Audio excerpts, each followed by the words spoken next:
জীবনে একটা জিনিস খুব ভালোভাবে লক্ষ্য করলাম, ভাগ্যে না থাকলে পছন্দের জিনিস হাজারবার চাইলেও পাওয়া যায় না। জীবনে চাওয়া পাওয়া তো আসলে ভাগ্যের ওপর নির্ভর করে, আর পছন্দের জিনিসটা সবার ভাগ্যে থাকে না।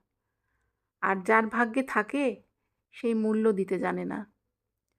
আজকে করেছিলাম লাউ ভাজি। এই গরমে লাউ ভাজি খেতে খুবই ভালো লাগে।